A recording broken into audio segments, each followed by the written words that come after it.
Amado Padre, gracias, Señor, nuevamente por concedernos el privilegio de poder estar aquí en este lugar hoy, Señor. Por la comunión y el peso, Señor, que hay en ella.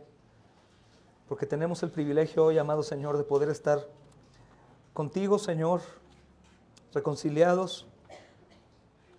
Somos vistos como justos delante de tus ojos, Señor. Esta escritura es maravillosa, Señor, porque nos ha recordado la libertad que has venido a traer, Señor. Tu obra gloriosa que has venido, Señor, a consumar. Señor, nos estás anunciando nuevamente lo que ya fue hecho, lo que ya fue llevado a cabo, Señor. Hoy justamente, Señor, entre nosotros, puede que haya, Señor, esclavos del pecado y de sus deleites, esclavos de la muerte, Señor, oprimidos, cautivos, que tú justamente, amado Señor, hoy has mencionado en tu palabra. Pero también, amado Señor, que has dicho que has venido ya a hacer eso, Señor. También creo, Señor, que hay entre nosotros hermanos que lo saben, pero lo han dejado a un lado. Y aún, Señor, se autoesclavizan, se oprimen y olvidan darte gloria en sus memorias con respecto a tu victoria, Señor, absoluta. Trata con nosotros, Señor. Te lo ruego, Señor. Señor, tenemos necesidades esta semana. Estaremos intercediendo por nuestros hermanos, la iglesia triunfante, nuestros hermanos, Señor, en Turquía. Te estaremos pidiendo por ellos, Señor, los jóvenes, los niños, las familias. Señor, estarán pidiéndote a ti ayuda, Señor, para que tú les envíes, amado Señor, a nuestros hermanos allá la ayuda necesaria, sobre todo la espiritual y buena memoria, Señor, de tus cosas. Te pedimos también por los ofensores. También te pedimos por nuestros hermanos que padecen en sus cuerpos, Señor. Mi hermano Jorge, Padre Santo, por quien te pedimos y también te rogamos obres en lo que falta, Señor. Nuestra hermana Gaby, te pedimos por ella, Señor, por su bien, por su restauración en la salud y fortaleza, Señor. Te pedimos, Padre, también, Señor, por nuestra hermana Araceli, que está padeciendo, Señor, en su cuerpo. Tenle con bien, Señor. Manténla fuerte. Te pedimos por nuestra hermana Liz, que también está aquí, padece en su cuerpo continuamente, Señor. Nuestra hermana Connie, mi Dios amado, por quien te agradecemos que está entre nosotros también. Y gracias por haber guardado también la salud de Linda y Daniel, Señor. Gracias por todos, amado Señor, los que están en ti aún cuando padecen, porque están en ti, Señor. Te pedimos por nosotros, Señor, los que estamos hoy expuestos a tu palabra.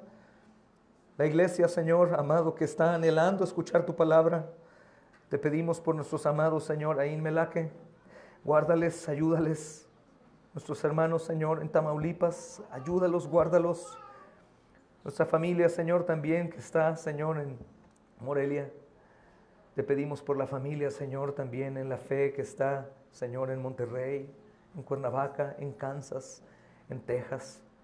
Las familias, Señor, en Veracruz, en Puebla, Señor. Nuestra familia en México, nuestra hermana Claudia y Lenny, Señor. Te pedimos, mi Dios, por nuestra familia de Florida nuevamente.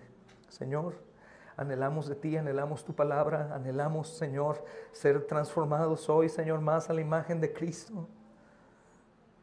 Ayuda a los pequeños que están entre nosotros, ayuda a sus padres a ser diligentes, a tomar esto con seriedad, a todos, Señor. Tu palabra va a ser abierta, Señor, va a ser expuesta y explicada. Necesitamos, Señor, de ti. Redarguye nuestras vidas, habla al pecador por su nombre, llévalo al arrepentimiento, Señor, y edifica tu iglesia por amor a tu nombre, para la gloria de tu nombre. Te pido ayuda por mí, Señor. Sabes que la necesito y por todos mis hermanos que han de ser expuestos a tu palabra. Gracias, Señor, por tu bondad hacia nosotros. En Cristo, Padre bendito, te pedimos estas cosas. Amén y amén. Tomen asiento, mis hermanos amados. Saluden a los vecinos de silla. Bienvenido el que viene por primera vez. Tenemos el lugar de reunión lleno. sabemos qué hacer, hermanos, si cambiarnos de lugar de reunión o apretarnos un poquito más. Pero gloria a Dios. Saluda a tu hermano. Sobre todo saluda al sentido. Al que dice, ya no voy a ir a la iglesia porque no me saludan. Si tú no vienes o dejas de venir a la iglesia por cualquier cosa que no sea por pecado, doctrina, tú jamás estuviste por el motivo correcto. Es Cristo quien nos trae aquí, amén, hermanos. Y estamos aquí por Cristo. Si aún no es Cristo por lo que estás aquí, pues por eso. Pero cuando es Cristo, todo lo demás queda en segundo término. Espero que sea Cristo el motivo de todos nosotros, hermanos. Gloria a Dios, hermanos. Vamos a abrir la Biblia en donde nuestro hermano Tony ha comenzado a leer. Es el Evangelio según San Lucas, capítulo 4. Saben que estamos meditando ahí verso a verso. Los que vienen por primera vez, estamos estudiando la Biblia así, versículo a versículo. Hemos ido avanzando, hermanos, gracias a Dios, hasta el capítulo 4. No llevamos prisa, nos gusta ir despacio para poder recibir, hermanos, el consejo de Dios de la manera más plena posible. Aunque sé que no llegaremos jamás a la plenitud, no es posible, creo, hermanos, es demasiado, pero que Dios nos ayude a poder llegar a comprender hasta donde Él lo permite a su pueblo, ¿verdad, hermanos? Y vamos a estudiar a partir del versículo 14. De ahí en adelante vamos a ir leyendo, y aunque leímos, hermanos, un poco, voy a ir recordando los textos que fuimos leyendo. Recuerden que el medio de gracia más importante que tenemos es la palabra de Dios, y recuerden también que a causa de la negligencia en nosotros, hermanos, pues no nos cuidamos el día de ayer para dormir temprano y tener fuerza. Algunos puede ser que por salud, pero si alguien a un lado tuyo está durmiendo, no le cuides el sueño, despiértalo, hermano. Por tu propio bien, hermano, abre los ojos, levántate. Una vez, 2 veces, ya si no, pues desde aquí yo me encargo de despertarlo. Y si te llegas a enojar conmigo, no importa, hermano, lo hago por amor, por tu propio bien. Traten de ayudar a los niños también. Tenemos niños muy pequeños. No es tiempo como de juego, hermanos, es tiempo para que las mamás enseñen desde pequeños o los papás a los niños a estar escuchando, saber que es un lugar santo por la palabra expuesta y por los santos que están aquí. Pero ayudémonos, hermanos, a poder recibir esta gloriosa oportunidad de la palabra predicada y enseñada, y esforcémonos, hermanos, en guardarnos para ello. Amén, hermanos, porque es el medio de gracia más importante sobre todos los que hay. Más que la alabanza, más que la oración, más que la comunión, más que todo, hermanos, es la palabra. Y sin la palabra nada de eso es santo. Por eso es lo más importante de todo, la palabra. Amén, hermanos. Hermanos, quisiera que leyéramos un versículo antes de empezar, que no es Lucas, es 2 Timoteo 3:16. Yo el otro día lo preguntaba, y tal vez el mismo nervio al momento de hacer la pregunta, de pronto nos toma el nervio y no sabemos responder. Pero es necesario para que podamos tener aún más fundamento bíblico en el por qué enfatizamos tanto en poner atención a la palabra, por qué confiamos en enviar devocionales diario, por qué transcribimos textos y los enviamos por los grupos, por qué constantemente lo hacemos, por qué el deseo es empezar cualquier ministerio con la palabra, en la casa la palabra, en la noche la palabra, en la mañana la palabra. Porque dice la Escritura, hermanos, con mucha claridad, que toda la Escritura es inspirada ¿por quién, hermanos? ¿Y es útil para qué? ¿Y qué más? ¿Qué más? ¿Con qué propósito? ¿Sea cómo, hermanos? Enteramente preparado para toda buena obra. Y constantemente escuchamos la queja. Hermano, no he podido, no puedo. Estoy batallando. Mi pecado. ¿Saben qué deberíamos de responder los cristianos, mis amados hermanos, con prontitud? Hermano, es la palabra. ¿En qué aprecio tienes la palabra? ¿Qué tanto tiempo pasas en la palabra? ¿Qué tanto tiempo meditas en la palabra? ¿Qué tanto estás esforzándote en la palabra? ¿Qué tanto tiempo, hermano, le enseñas a tus hijos? ¿Qué tanto tiempo tú, hermano, buscas a Cristo? Ese es el porqué. ¿Debilidad matrimonial? La palabra. Hermanos, pecado en el hogar, falta la palabra. Desánimo, amargura. Hermanos, odio, celos, ira, contienda, falta la palabra.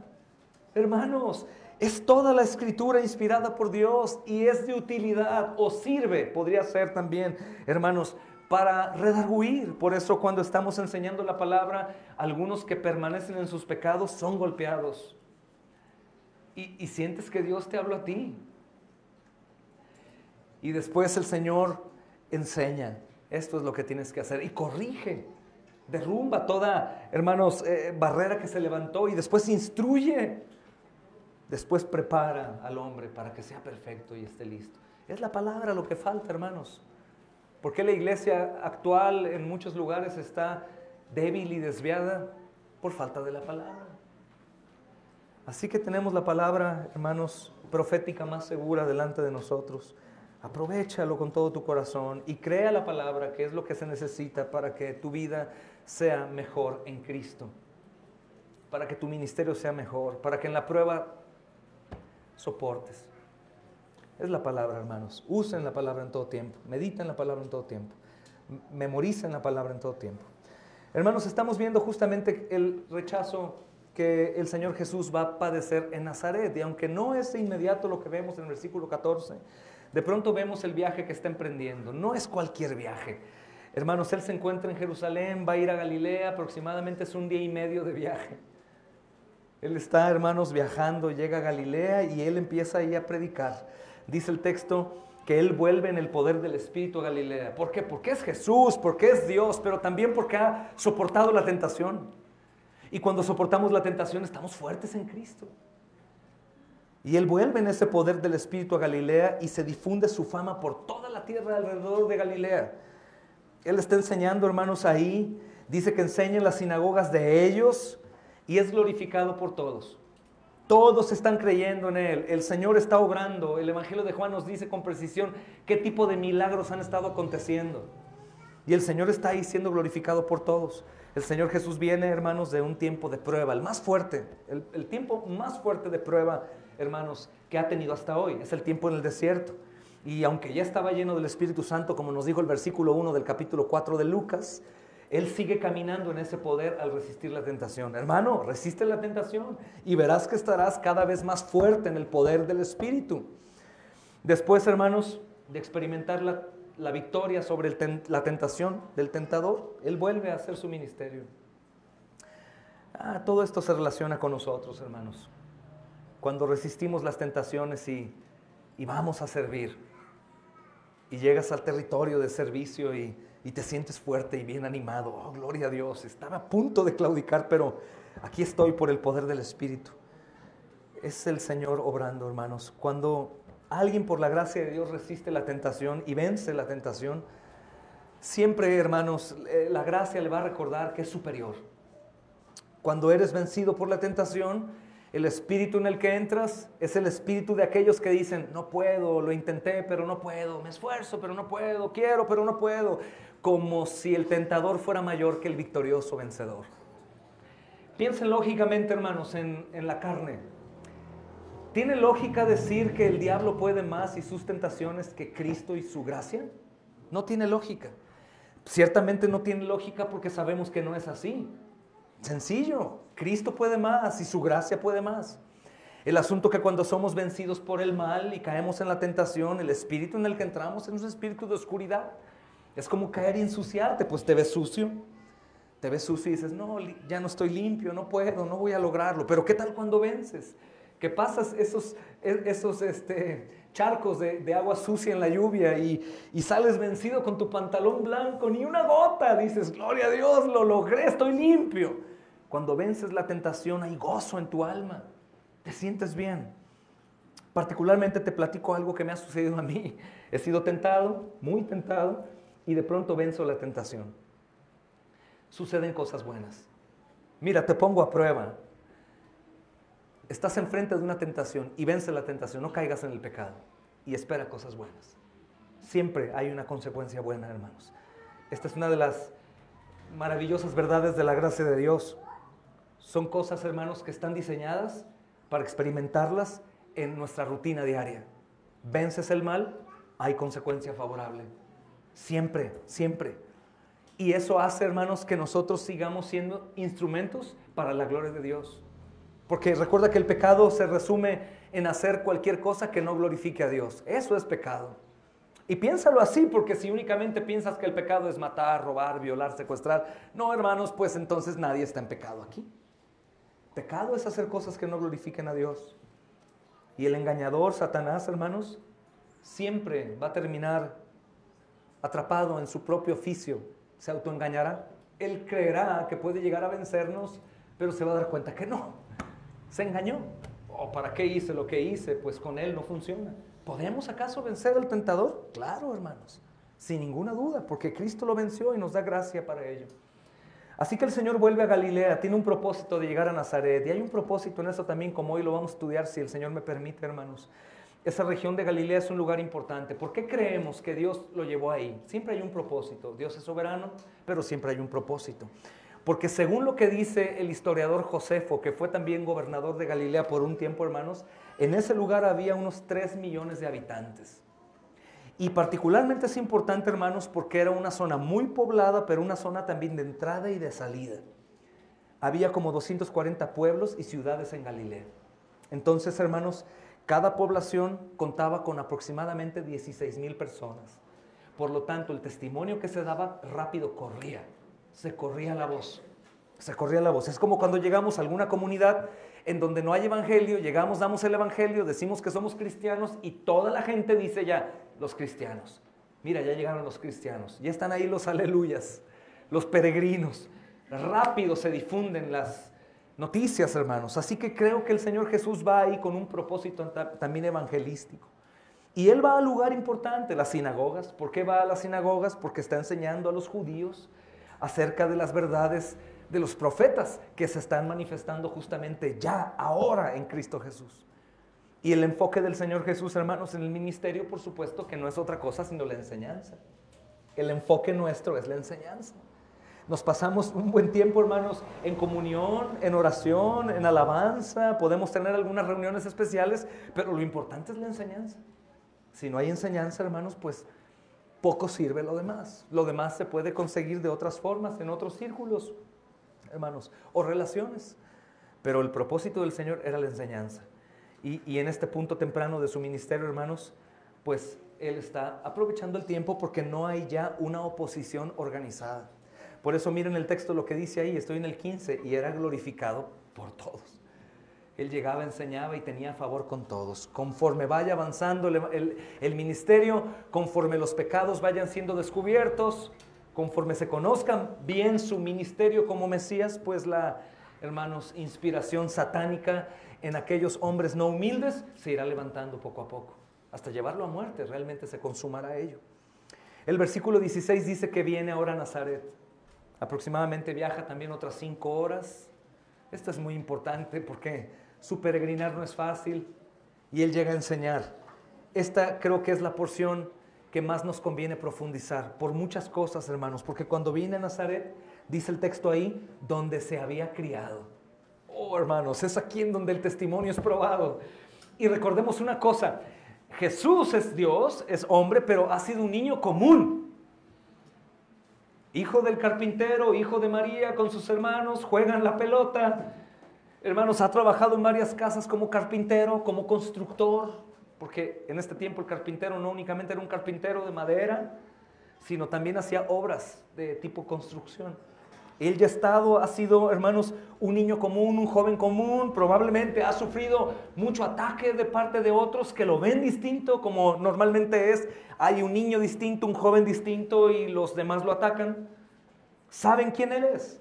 Y recuerda que aquí está presentando su ministerio público desde el bautismo, hermanos. Es presentado como quien es, dice Dios desde el cielo. Este es mi Hijo amado. Imagínate a todo el pueblo judío que durante miles de años esperan al Mesías, escuchan la voz del cielo. Este es.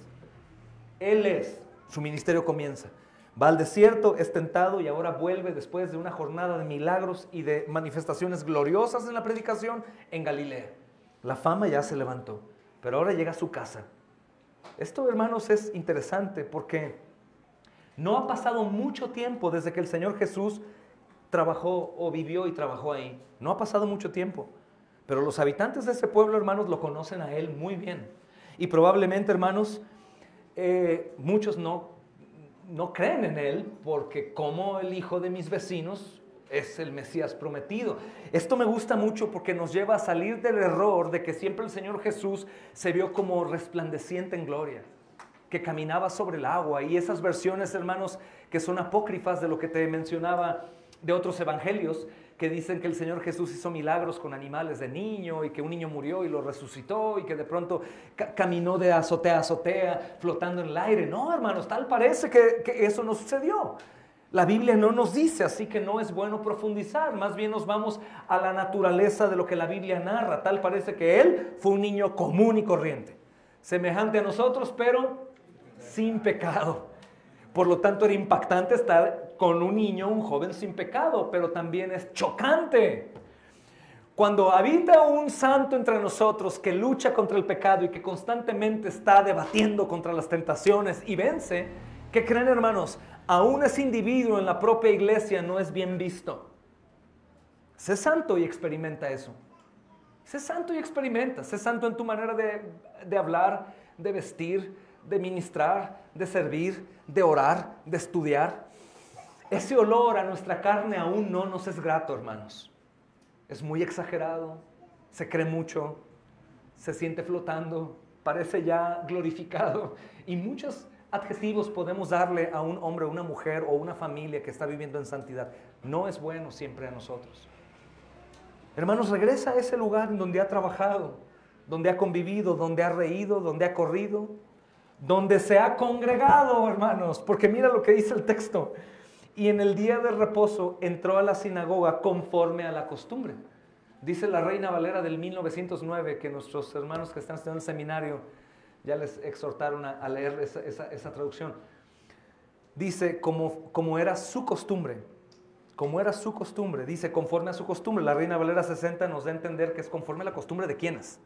De los que van a la sinagoga. No, esta traducción del 1609 dice conforme a la costumbre del Señor. Es decir, era una costumbre para sus padres y para él ir a la sinagoga. Y esto me llena de gozo, hermanos, porque qué bueno sería que cuando papá no esté, los niños y jóvenes vengan al lugar de reunión conforme a lo que se les acostumbró.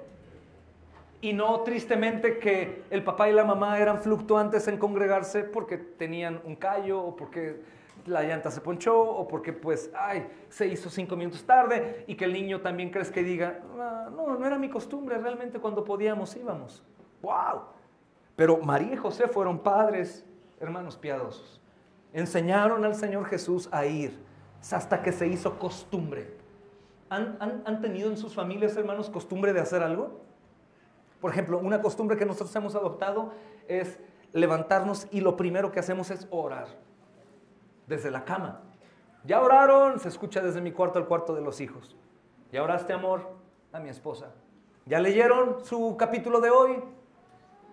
Esa es una costumbre que se ha forjado, que no queríamos, que no buscábamos, que no era natural, que lo tuvimos que hacer.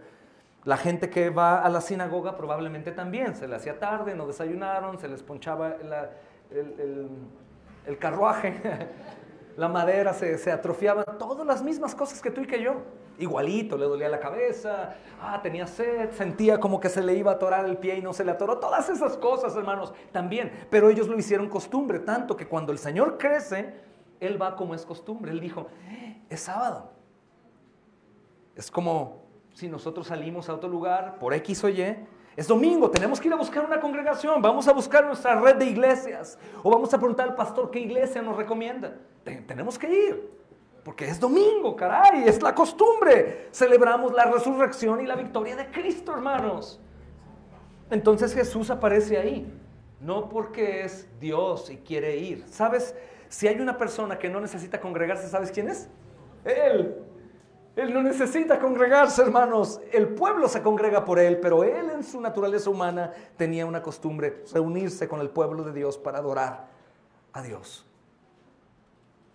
Así que él era su costumbre hacerlo. Ahora, hay una porción ahí, niños, que es importante también que entiendan.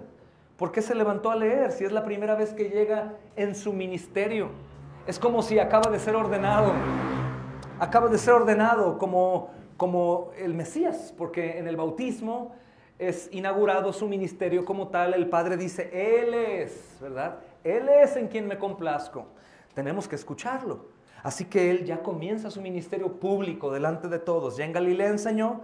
¿Qué pasó, hermanos? Pues se ha corrido la voz. Ahora llega a Nazaret, ¿y quiénes enseñaban en las sinagogas? Hombres que tenían conocimiento. Podrían ser laicos, pero eran hombres doctos, aptos para enseñar. Por lo tanto, la gente probablemente habló con los encargados de la sinagoga. ¡Hey, viene Jesús! ¿Cuál Jesús? El hijo de José y María. Pero espera, viene empoderado. Este hombre ha estado haciendo milagros y enseñado de tal manera, tiene que enseñar en esa sinagoga. Yo quiero imaginar, hermanos, mucha santidad en los hombres que están ahí, pero a la vez también quiero relacionarlos con nosotros, ¿no? Los que están a cargo de la sinagoga, pues vamos a ver qué tal enseña. En cuanto enseñe una herejía o algo que esté equivocado, hay que bajarlo de ahí. No vamos a permitir que escuchen algo, pero vamos a escuchar, pues dicen que está bien. Pero hasta el momento, hermanos, tal parece que ellos no han entendido bien quién es. Solamente un maestro más, que están dando oportunidad porque era alguien que se congregaba con nosotros. Entonces, hermanos, él dice el texto, niños, estoy en el versículo 16, 17, se levantó a leer. Ahora, ¿por qué nosotros llevamos una adoración en este orden? No estamos en el antiguo pacto, no somos judíos, pero hay un orden en la adoración. El orden, hermanos, que había en las sinagogas era muy parecido al nuestro. ¿Qué pasaba? Iniciaba con oración, después había alabanza, después se leía la ley, después se leían los profetas y después venía el sermón. ¿Se les hace algo parecido a lo que hacemos? Era algo parecido. Entonces hay alabanza, ahí estaban los levitas y todos los demás. De pronto se leen la ley, se leen los profetas, después viene la aplicación del sermón. Y es lo que el Señor Jesús hace. Va a leer y después va a explicar. En esta ocasión, hermanos, este visitante es un visitante docto. Y van a enfrentarse a la predicación más impactante que nunca antes habían escuchado. ¿Por qué? Porque es momento que el autor hable. Es muy diferente escuchar un poema de ti o de mí y decir, qué bonito leyó el poema, a escuchar el poema del autor. ¿Y qué autor? Hermanos, cuando yo estaba estudiando esto, venía a mi mente el libro de los Colosenses. Y si ustedes van ahí conmigo, hermanos, de pronto en el capítulo 1, versículo 15, comienza a decir ahí, hermanos, la escritura. Él es la imagen del Dios invisible.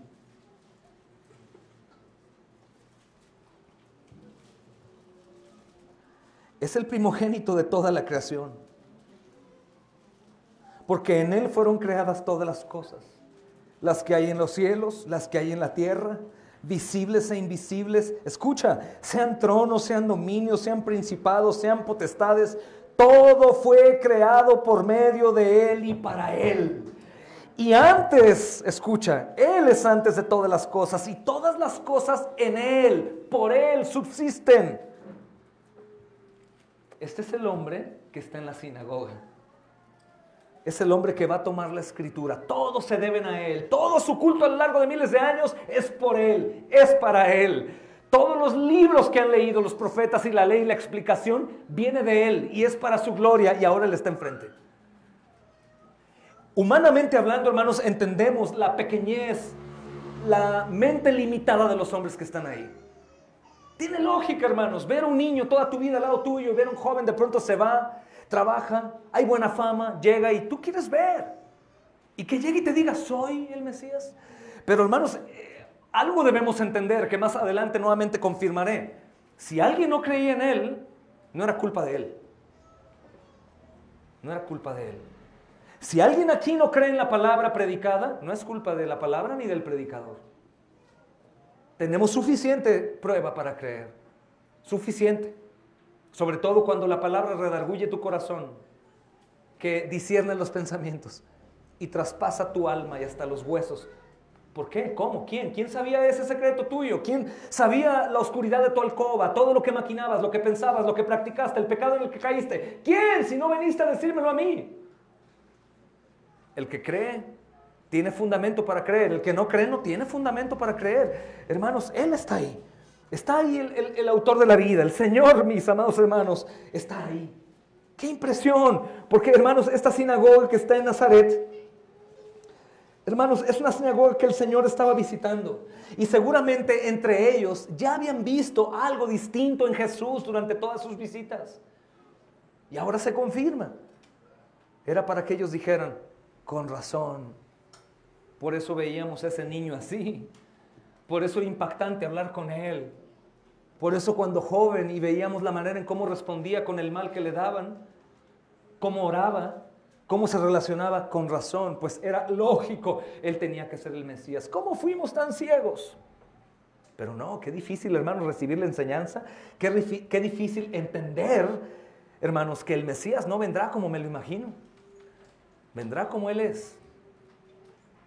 Había un poco de terror en mí hace un tiempo y decía, imagínense, hermanos, no conocer genuina, bíblicamente al Mesías y que aparezca aquí entre nosotros y que diga, yo soy el que soy. Y que a ojo de buen cubero digamos, no, ¿cómo va a ser Él? Porque es humilde, porque lo conocíamos de tiempo atrás, porque no tiene las características de lo que mi mente demanda de un Salvador. Imagínense qué riesgo. ¿O cómo lo reconoceríamos? ¿Cómo sabríamos que es Él? Por la manera en cómo habla, ellos lo tenían. Por la manera en cómo actuaba, ellos lo veían. Pero esto nos habla de la oscuridad del corazón, hermanos. De cómo podemos llegar a autoengañarnos y a no recibir al Señor por no reconocerlo. Por eso esta es la vida eterna. ¿Cuál? Al único Dios verdadero y a Jesucristo. Esa es la vida eterna. Si no, hermano, estás perdido. Hermanos, el Señor Jesús seguramente entonces asistió muchas veces. Estuvo ahí con ellos, hermanos. Pero ahora Él iba a leer, iba a enseñar en la sinagoga de su ciudad natal. Hermanos, en el versículo 18 justamente viene la aplicación más tremenda. El Señor va a leer Isaías 61, versículo 1 y 2a. Ojo, 2a, no más. Y tiene un porqué. ¿Y qué es lo que lee? Él, hermanos, toma el rollo del profeta Isaías y dice, el Espíritu del Señor está sobre mí, por cuanto me ha ungido para dar buenas nuevas a los pobres. Me ha enviado a sanar a los quebrantados de corazón, a pregonar libertad a los cautivos y vista a los ciegos, a poner en libertad a los oprimidos, a predicar el año agradable del Señor. Hermanos, el profeta Isaías hablaba de la libertad que vendría 1000 años después. El yugo de la esclavitud que tenían al pecado, al diablo, a la muerte, el temor. Los que estaban quebrantados de corazón por sus muchos pecados y problemas. Aquellos que vivían, hermanos, cautivos por sus enfermedades. Porque ciertamente sabemos algo. El pecado trae las enfermedades, la amargura, el dolor, la ansiedad, el afán. Es el pecado, hermanos, lo que contamina la mente del hombre. Aún personas, hermanos, viven hoy esclavizadas a algo que no existe, caray. Hay personas que viven con temor de lo que aún no acontece, enfermándose de cosas que nunca enfermarán. Hermanos, presuponiendo su muerte y su fin sin saber cuál realmente es su destino. Personas que viven oprimidas por el dolor que alguien les causó o por enfermedades, hermanos, que dañaron su vida. Gente que se sentía esclavizada, menospreciada, odiada. Es asombroso, hermanos. La escritura que usa el Señor no es al azar, sino ahora viene a cumplir esta profecía. Ya, aquí es el establecimiento del nuevo pacto. Este es el nuevo pacto. Llegó el día. No hay vuelta atrás. Vengo a hacer mi obra.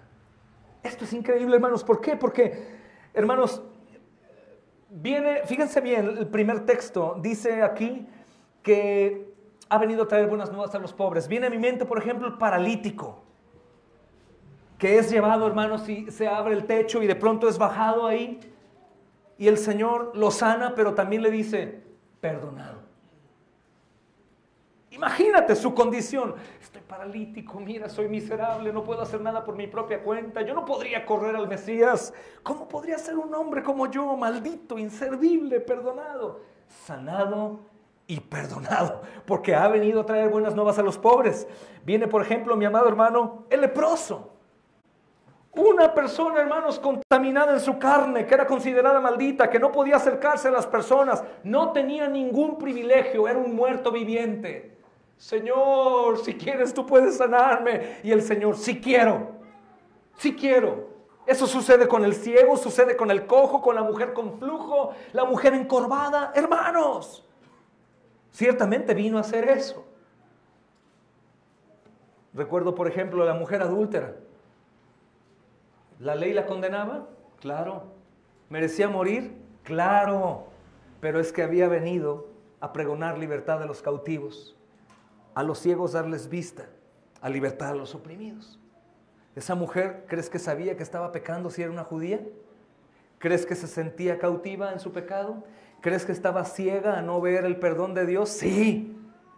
¿Pero qué le enseñó el Señor? He venido a eso. Levántate, mujer, no hay quien te condene. No peques. Hermanos, es asombroso lo que esto produce. Esto produce dolor. Hermanos, el quebrantado de corazón está quebrantado de corazón por el daño del pecado, lo que le ha causado el pecado, pero en el momento que Cristo llega a anunciar el quebrantado del corazón, ahora está quebrantado por su pecado, le causa dolor. Por ejemplo, David cuando peca terriblemente de homicidio, de fornicación, homicidio, está primeramente, mis amados hermanos, quebrantado por la consecuencia de su pecado. ¡Oh, mi amigo! ¡Oh, mi amigo! ¡Oh, esta mujer! La hice ser una mujer inmunda, adúltera, fornicaria. Sus pecados le duelen. Pero cuando el Señor lo confronta por medio del profeta, lo castiga, lo disciplina, pero después le ofrece el perdón, David cambia su manera de pensar. Y David ahora se duele por el pecado. Y es asombroso, mis amados hermanos, porque David sabe que el Señor puede lavarlo. Por eso le dice, purifícame con hisopo y seré limpio. Lávame más y más de mi maldad. Sabe que lo va a perdonar. Porque el Señor vino a eso, hermanos. Hermanos, el pecado le duele al pecador perdonado. ¿Te duele el pecado? ¿Te duele el pecado? Hermanos, es maravilloso saber que la obra del Señor Jesús no únicamente se manifestó en esta vez, sino siempre.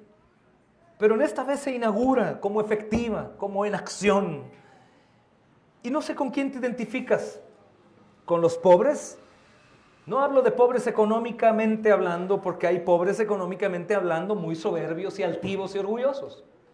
Pero también puede haber pobres espirituales dentro de los pobres económicamente hablando. Pero también hay pobres que no padecen económicamente. Pobres.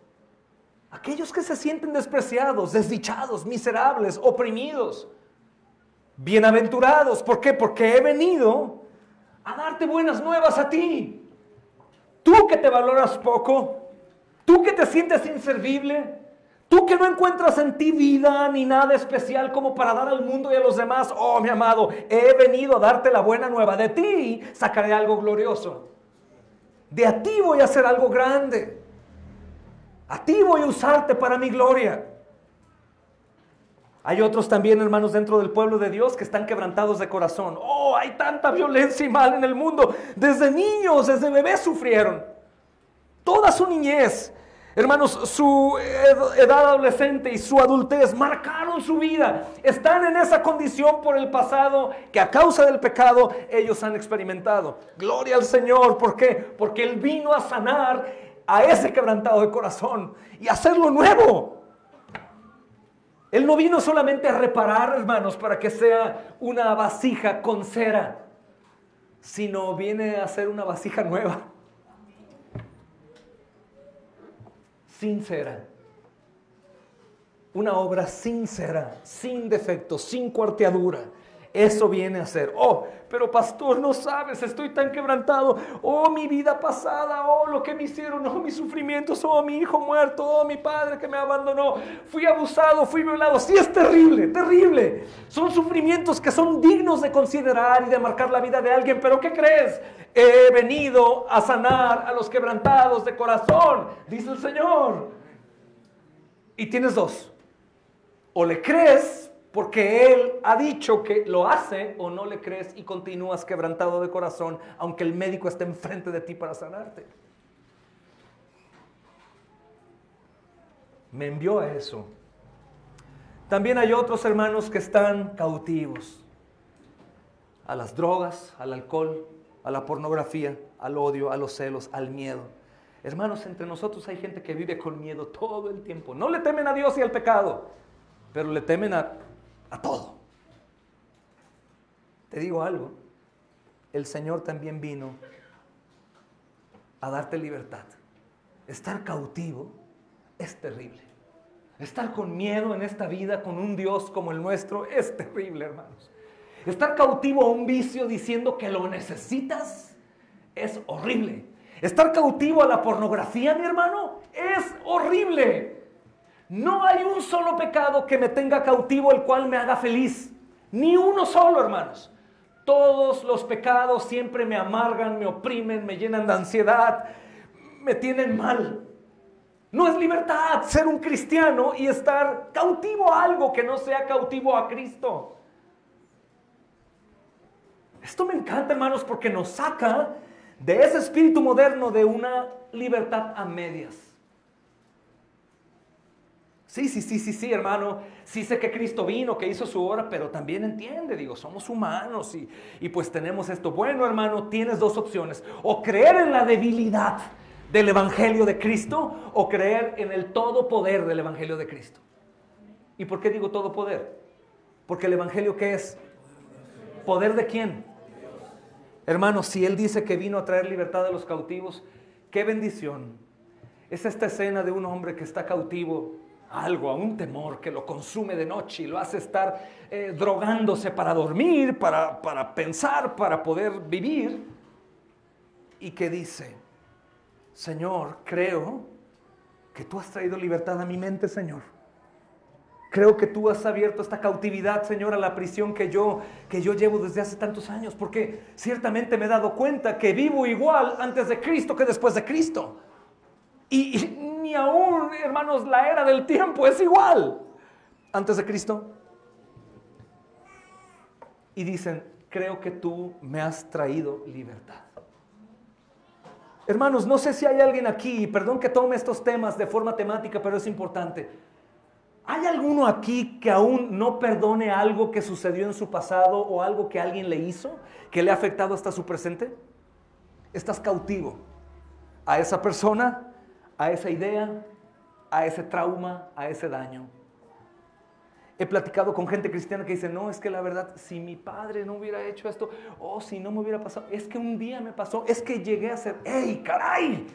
Cuando tú fuiste a Cristo, fuiste crucificado con Él, moriste en la cruz, y cuando tú fuiste sepultado en las aguas del bautismo, resucitaste.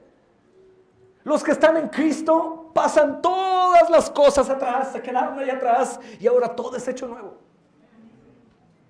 Tienes la opción: o crees o aventamos al barranco al Señor Jesús por mentiroso. Puedes perdonar, ¿sabías? Puedes perdonar y gozar de libertad. Ya no tengo más la esclavitud de tener malos pensamientos. Puedes llegar con esa persona que tanto daño te hizo y decirle: ¿sabes qué? Decidí perdonarte, te amo en el amor de Cristo, voy a orar por ti, te quiero ver en el cielo, no hay nada que me debes. Todo está bien, te amo, te deseo bien.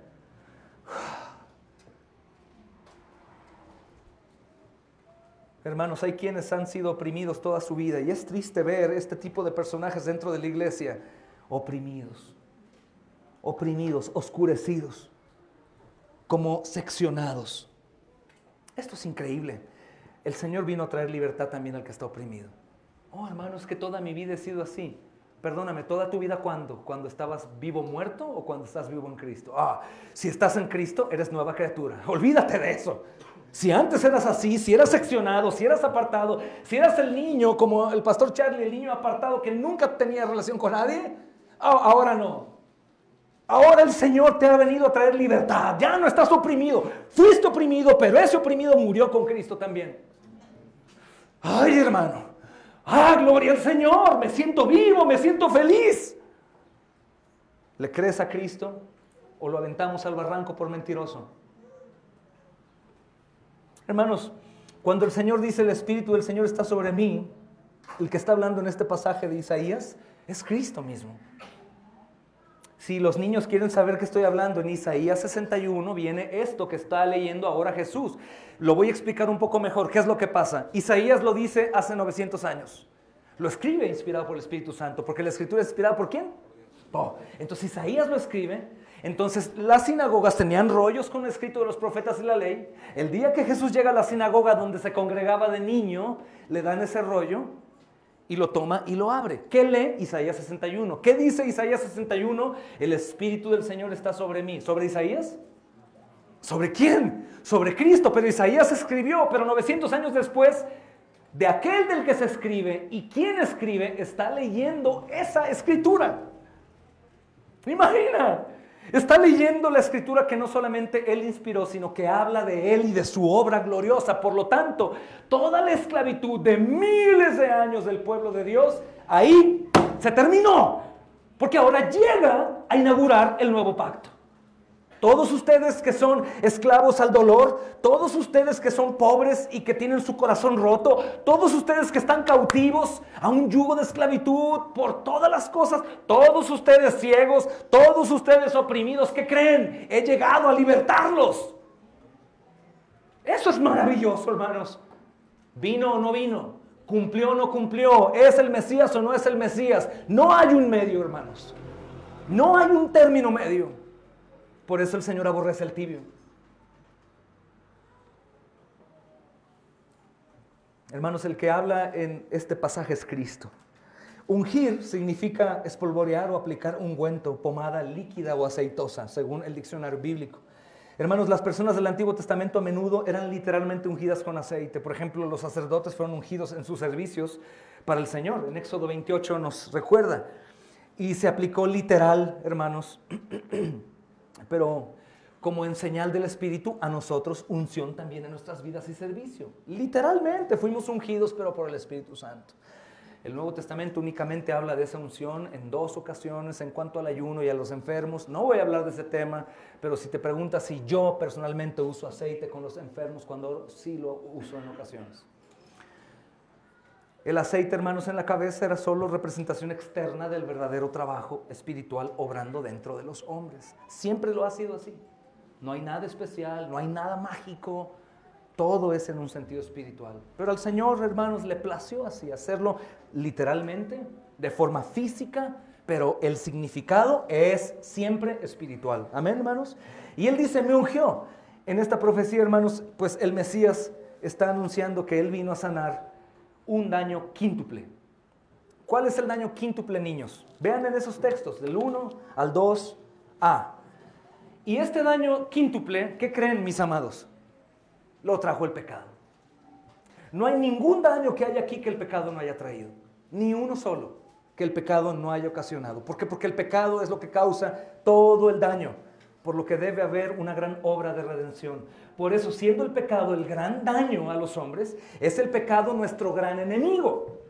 ¿Por qué predicas tanto de la santidad, del arrepentimiento, de la confesión? Ah, porque el pecado es nuestro gran enemigo. Porque el pecado es lo que hizo que el Mesías viniera a morir en la cruz y no únicamente muriera, sino fuera abatido por la ira de Dios por culpa de mis pecados y de tus pecados. Por eso Pablo dice, es por gracia. Entonces continuamos pecando, ¿no? Para que la gracia abunde. ¿Y qué dice Pablo en un sentido sarcástico, hermanos? ¿Están locos o qué? Eso es de ninguna manera, porque los que hemos muerto con Cristo, ¿cómo vamos a continuar viviendo en el pecado? Pablo dice, lógicamente, eso no está bien. Juan dice, lógicamente eso no es posible, porque el que practica el pecado no es de Dios. Y algunos dicen, entonces, ¿quién es de Dios aquí en el lugar de reunión? Si todos pecamos. No, hermano, una cosa es vivir, practicar, y otra cosa es caer en el pecado. Practicar es día a día, una y otra vez. Y lo practica porque no hay dolor. Y sabemos que el pecado causa dolor. Causa dolor.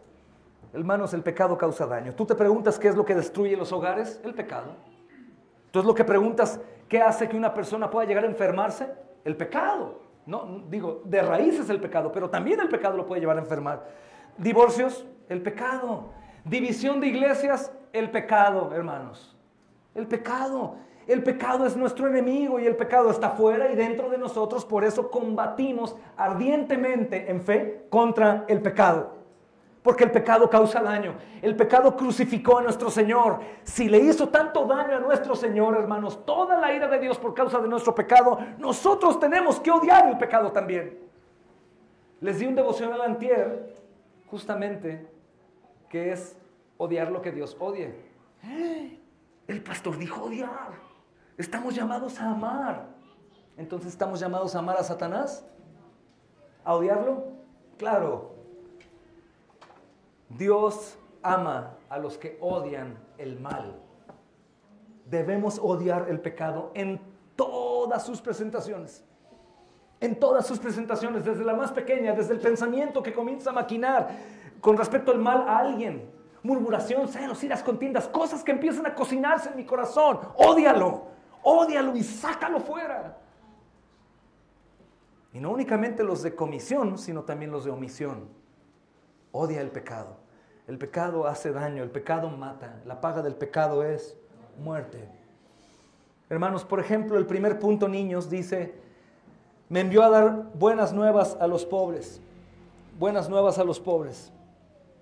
¿Había una tacita por aquí? No hay. Buenas nuevas a los pobres. ¿Por qué? Porque el pecado empobrece. Y el Salvador vino a traer buenas nuevas a los pobres. Ahora, ¿qué tipo de pobreza? ¿Qué tipo de pobreza? Hermanos, pues, todo tipo de pobreza. Dime una cosa. Voy a hablar en sentido literal. ¿El pecado empobrece a una familia? ¿La pereza empobrece? ¿La negligencia empobrece? ¿La falta de administración empobrece? Claro, y es a causa del pecado. Ninguno empobrece a causa de la santidad en ese sentido, a menos de que Dios lo lleve a empobrecer por la santidad, pero realmente Él jamás se sentirá pobre, ni será pobre, porque fui joven y envejecí y nunca vi a un justo o hijo de justo que diga, me das, no he comido, me puedes dar. Jamás, porque su padre lo cuida y le provee.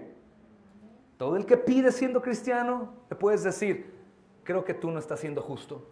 Si tú fueras justo, aún en tu pobreza, serías rico. Espiritualmente estarías fuerte, estarías bien, estarías firme. Tu Señor te proveería. Y aún Él provee de su palabra cuando no provee pan. Porque no solo de pan vivirá el hombre, sino de toda la palabra que sale de la boca de Dios. Gracias, mi amado hermano. Después dice también, niños, que vino a sanar a los quebrantados de corazón. Ese es el segundo punto. ¿Por qué? Porque el pecado rompe los corazones y el Salvador siempre tiene buenas nuevas para los que están quebrados de corazón. ¿Puede acaso el Señor llevar dolores profundos en tu corazón de antes de hoy? Claro. ¿Puedes vivir en un yugo de opresión en tu hogar y de dolor, de gente que te rompe tu corazón una y otra vez? Claro, porque el Señor ya vino a sanar tu corazón quebrado. Hermano, aún un cristiano puede estar en un ambiente hostil. Una mujer puede estar con un hombre incrédulo que es un tormento, o viceversa, o hijos que son tormentosos, o situaciones tormentosas, pero el Señor sana tu corazón quebrantado para que puedas resistir y darle gloria a Él. Y te digo algo, porque es un mentiroso. Hermanos, también dice el texto que vino a pregonar libertad a los cautivos. Pregonar es anunciar, es predicar, es dar una buena nueva. Porque el pecado cautiva a las personas y las esclaviza. El Mesías viene a librarlas. Entre los cristianos, hermanos, de pronto vemos algunas actitudes repetitivas. Cosas constantes que son, a lo mejor no siempre son pecaminosas, pero sí los cautiva a una actitud, a un tipo de vida, a un tipo de respuesta, tipo de trabajo, tipo de ansiedad, afán.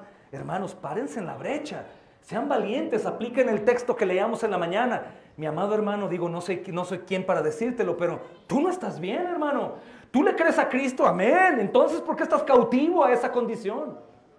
¿Por qué hablas de tu amargura como si fuera mayor que la gracia? ¿Por qué hablas de tu afán y de tu incapacidad como si fuera mayor que el poder del Evangelio? Hermano, usted está equivocado. Levántese firme y créale al Señor, porque Él ya vino a traer libertad a tu cautividad. De hecho, dice Pablo que llevó cautiva la ¿qué? ¿Se dan cuenta de eso, niños? Escuchen, llevó cautiva la cautividad, es decir, Él llevó prisionera la prisión. Todo lo que nos hacía ser prisioneros, Cristo lo lleva para que seamos libres. Llevó cautiva lo que nos cautivaba. Los que nos mantenía cautivos, perdón. Eso es maravilloso. Después dice también que viene a traer vista a los ciegos. A todos los ciegos físicamente no, pero algunos sanan. Ahí está Leo de la obra de Reguilete. Lo conocimos muy ciego y ahora no está tan ciego. De hecho, ayer le llevaba la Biblia que me obsequiaban mis hermanos y le decía, le llevé unos lentes, no le sirvieron para nada. Pero le dije, a ver, pero dime, es que sin lentes veo mejor. A ver, ¿ves el bulto de la Biblia? Y me dijo, no, dice la Biblia pastor. La Biblia del pastor. Le dije, no, la Biblia pastoral. Pero vio y está avanzando. Entonces, ¿eso se debe a que casualidad? No, Cristo llevó su ceguera también para que Él sea sanado. Pero no siempre. Pero hay una ceguera que sí Él llevó. Es la ceguera espiritual. Porque el pecado nos ciega y el Mesías viene a sanar nuestra ceguera moral y espiritual.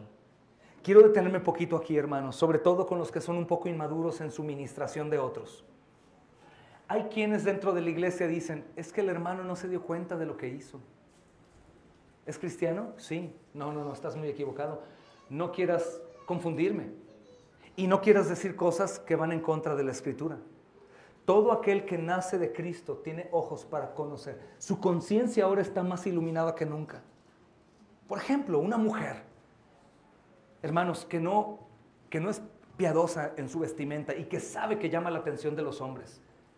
De pronto alguien la confronta y dice, no, hermana, la verdad no me di cuenta.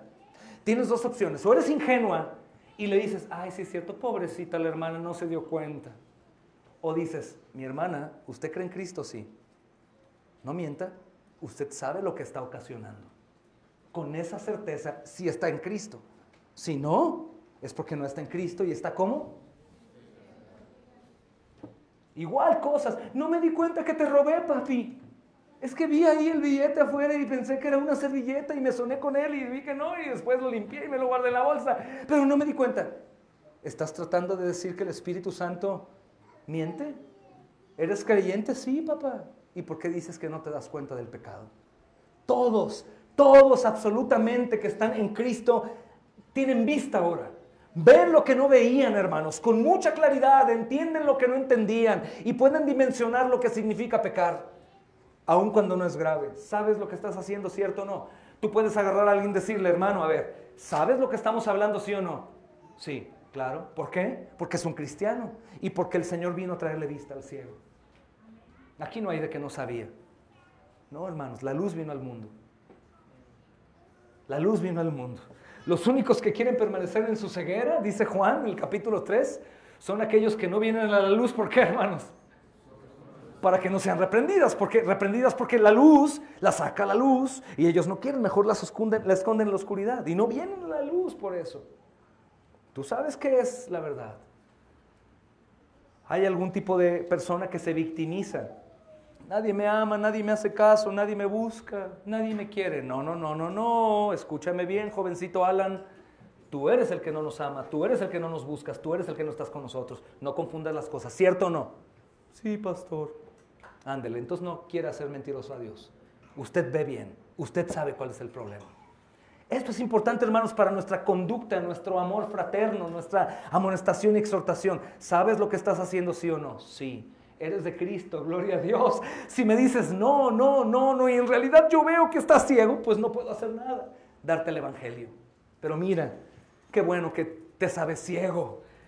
Cristo apareció para darte vida, para darte vista, para hacerte nuevo. Ve a Cristo, Él te recibe, hoy mismo te sana. Dile, sáname, Señor, y Él te sana. A eso vino. Para todo es oportunidad, hermanos. Y la última parte, que es el quinto punto, niños, dice, y a poner libertad a los oprimidos. Esa palabra me gusta bastante. Libertad, no libertinaje. Libertad. ¿Por qué libertad, hermanos? Porque el pecado oprime a sus víctimas. El pecado tiene esclavizadas a las víctimas. Hermano, dime qué pecado es el que te tiene aún hoy, el que sea, Ese que luchas, lucho. Ok, dime cómo se llama ese pecado para decirte lo que el Salvador dice que hizo con el pecado. Dime cómo se llama ese pecado para decirte lo que Cristo hizo con él en la cruz del Calvario. Dime qué tan grande es el pecado para decirte qué tan grande es la gracia de nuestro Señor. Dime qué tan grande es y te digo qué tan grande es nuestro Salvador. Sencillo. ¿Qué nos ayuda esto? Un lenguaje espiritual mucho más óptimo. ¿Por qué, hermanos? Porque constantemente predicamos un evangelio muy pobre. Oh, hermano Víctor, la verdad, no, lo estoy intentando, hermano, pero no puedo. Cuando la Escritura dice, todo lo puedes en Cristo, que Él te fortalece. Y no es para las flexiones, no es para tu carrera en la montaña, no. Hablo de las cosas santas, de lo que es conforme a su voluntad. ¿Qué puedes hacer en Cristo? Todo. No hay rival ante el victorioso Señor y Salvador nuestro.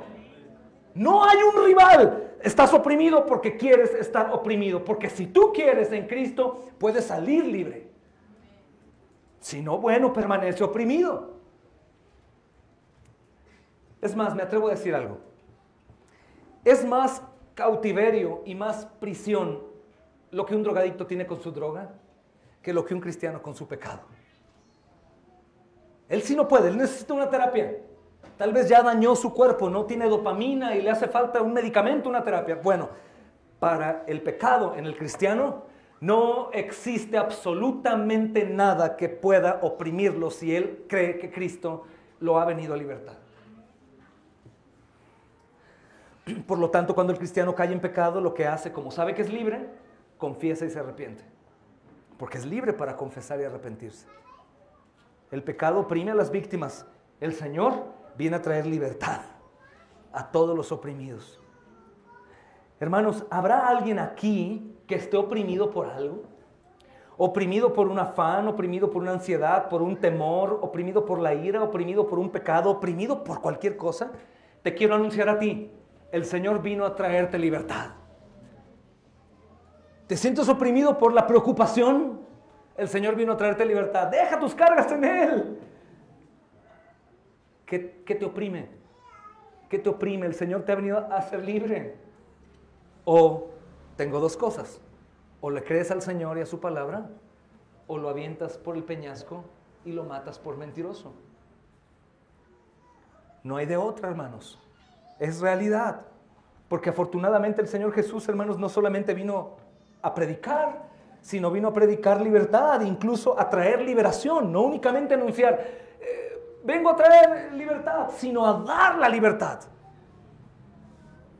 No únicamente Él abre la prisión, hermanos, de hombres que están ahí reclusos, sino que Él entra con ellos, les quita las esposas, los grilletes, les abre la prisión y los acompaña hasta afuera. Esa es la obra de nuestro Salvador, hermanos. No es únicamente una obra inicial como un alcohólico anónimo. No, lucha por hoy. No, de ninguna manera. El Señor me hace libre y me hace verdaderamente libre. Desde hoy y para siempre. Tan libre que aún si caemos en un pecado grave del pasado, salimos pronto y continuamos. Pero un cristiano jamás va a quedarse estancado para siempre en sus propios pecados. Nunca. El asunto es, ¿crees o quieres matarlo como ellos?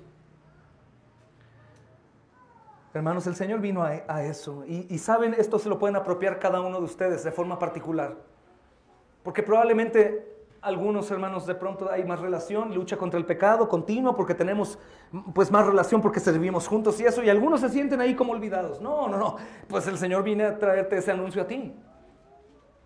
Puedes luchar contra eso y creer que Cristo te trajo libertad. Lo que sea, hermano. Lo más maravilloso de esto, que puedes venirme con cualquier cuento, con cualquier cosa, cualquier dolor, cualquier opresión. Te digo, de todas esas, el Señor te vino a hacer libre. Podemos terminar la plática rápida. O bueno, si tienes ganas de hablar, nos sentamos 2 horas y platícame todo. Al final te voy a decir, si crees en Cristo, Él te hace libre. Sencillo. Sencillo. Al grano. Él no va a venir, Él ya vino. Eso es, hermanos. Nos gusta un poco el drama y nos gusta todo eso. Bien, está bien, es bonito platicar y charlar y sí, pero en todo, al final, fin de todo discurso también es teme a Dios, pero es que eres libre. Si estás en Cristo, estás libre.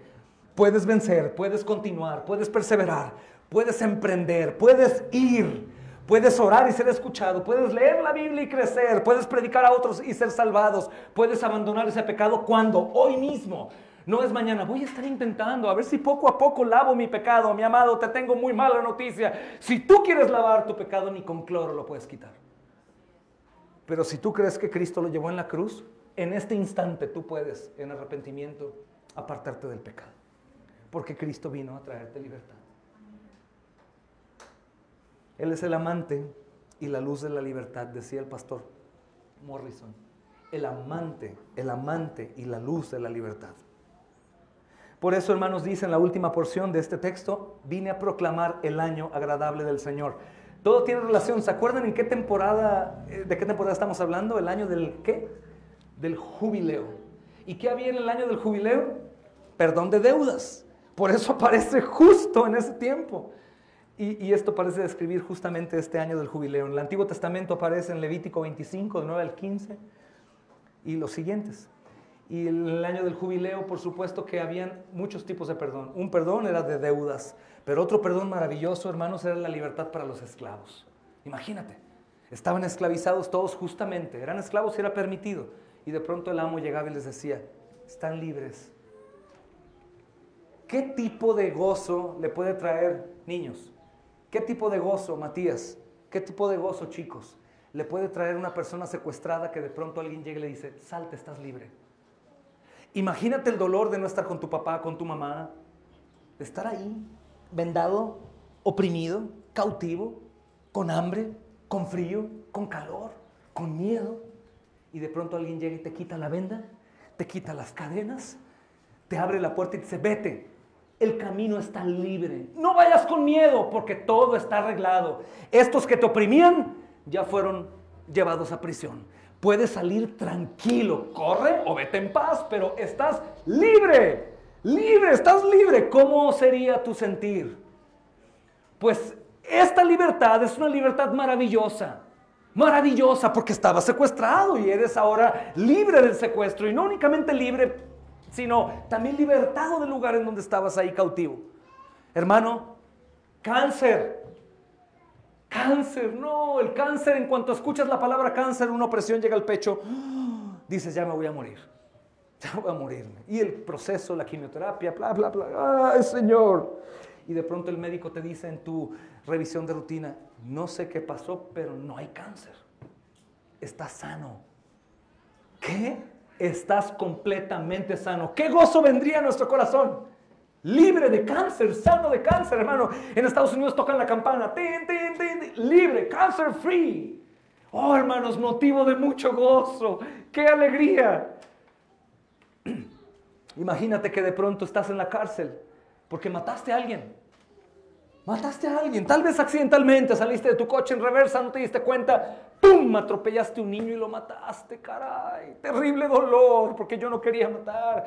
Estoy en la cárcel, pero alguien te dice, entendimos que tu caso fue un accidente, queremos considerar, la familia retiró los cargos, el juez determinó que te va a dar libertad. ¿Cómo te sentirías? Y después te dicen, y te tengo una mejor noticia, el niño no murió. Todo eso es glorioso. Pero el apóstol Pablo dice, si estas cosas son buenas, ¿cómo nosotros vamos a descuidar una salvación mucho mayor? ¿Cómo nosotros no vamos a disfrutar mucho más la salvación que viene por el sacrificio de Cristo? ¿Cómo nosotros vamos a seguir presumiendo, soy esclavo, estoy condenado, estoy secuestrado, no puedo, estoy incapacitado, estoy oprimido, estoy enfermo, estoy cautivo, estoy luchando pero no venzo? ¿Cómo, mis amados hermanos? Sino únicamente por un desconocimiento y la incredulidad de nuestro corazón. Si Él dijo, he venido y ya murió y ya resucitó, ¿qué quiere decir, hermanos? Que es cierto, es un sí y un amén. Él vino a proclamar esto, justamente es el año agradable del Señor. A Él le plació poner a su Hijo como un cordero, como un macho cabrío. A Él le plació poner a su Hijo como sacerdote y ofrenda. A Él le plació a su Hijo enterrar el cuchillo de su ira durante cientos de veces. A Él le plació dejar a su Hijo en la peor tormenta en la cruz del Calvario. A Él le plació quitarle la vida por nosotros. Pero a Él le plació también dársela de nuevo, resucitándolo y sentándolo a su diestra, dándole toda la potestad en el cielo y en la tierra. A Él le plació darnos a nosotros por novia de Él, por pueblo amado y escogido. A Él le plació estar con nosotros todos los días hasta el fin. A Él le plació que seamos su iglesia. Por eso tú y yo, mi amado, estamos hoy aquí sentados. Porque Él nos compró por sangre. Y no únicamente nos compró, sino hizo toda esta obra de libertad. Porque al Señor le agradó hacerlo. Tienes dos opciones. O crees o quieres matarlo por mentiroso. Hermanos, cuando la Escritura dice que Él vino a predicar el año agradable del Señor, está diciendo que el perdón pleno vino. Cuando el año del jubileo venía, los esclavos que eran perdonados no eran perdonados y después esclavizados otra vez. Pues eso no es un perdón. Eso es solamente un buen recreo. Pero vuelves. Cuando se habla de jubileo es, tú me debías 10,000 pesos, no me debes absolutamente nada. El gran jubileo es el jubileo que el Señor dio a través de Cristo. Libres. Hermanos, es interesante ver la porción en donde justamente nos encontramos ahora. Si ustedes ponen atención, continúa el texto en Isaías 61, si van ahí y ven el versículo 1, en el 12 detiene. El Señor Jesús deja de leer Isaías. ¿Por qué lo dejó de leer? ¿Por qué no lo predicó completo? Pastor, ¿por qué no terminaste el versículo 42? Porque hay un propósito. Esto nos ayuda a mostrar, hermanos, la naturaleza de la profecía en relación con el tiempo del ministerio de Jesús, ahí, ahora mismo. La siguiente porción, hermanos, continúa describiendo al Señor Jesús haciendo lo que va a hacer en su segunda venida. ¿Ya se dieron cuenta lo que dice a continuación? ¿El día de qué? De la venganza, hermanos. ¿La venganza de quién? De un Dios airado que es Padre y le han matado a su Hijo, pecadores, inicuos, que no le importó jamás su palabra, su Hijo, sus profetas, sus apóstoles, su iglesia, nada. La venganza de Dios. Todo ese brazo que destruyó a su propio Hijo en la cruz por nosotros, es el brazo que va a ejecutar su juicio sobre aquellos que no creyeron en Cristo. Por eso dice la palabra, hermanos, esos incrédulos y poderosos van a querer esconderse abajo de las piedras y les dirán, piedras, montañas, caigan sobre nosotros y escóndanos de la ira del Cordero. Escóndenos. Todos ellos van a desear no haber nacido, hermanos. Y aún entre nosotros hay alguien que solamente por su orgullo no cree en Cristo. Va a padecer lo mismo. Siento decirlo. Y cuando digo solamente por su orgullo, quiero decirte, ninguno de aquí es digno de la salvación. Ninguno, mis amados hermanos, es digno de la salvación. Ninguno hará, ni ha hecho, ni logrará poder hacer cosas para que Dios diga, te elijo. El año del jubileo fue solamente por el agrado de Dios. Solamente por el agrado de Dios. Por lo tanto, todos los que escuchan, todos, niños, jóvenes y adultos, todos tienen oportunidad de ir a Cristo hoy mismo y creerle, porque Él es digno de que creamos en Él. Porque tenemos muchísimos más argumentos a favor de Él que los nuestros. Mucho más pruebas de su poder, de su fidelidad, de su amor, que lo que nosotros tenemos en contra. No vas a Cristo, el año de la venganza que se narra después será para ti. Pero vas a Cristo hoy y Él te dará todos estos favores inmerecidos que justamente vino a darte. Todos, todos. Ve a Cristo. Vamos al cielo juntos. No seas orgulloso creyendo que todo está bien, es tu religión, déjame a mí, cada quien su idea. Por favor, cuando tienes tantas evidencias del poder de Dios, tu propia vida, tu corazón, tus ojos, ve el cielo, ve a los que estamos aquí, ve a los mártires, por favor, abandona tu orgullo y ve a Cristo y ve al cielo, porque yo no sé cuándo es el último día, pero lo que sí sé que vendrá la venganza de Dios.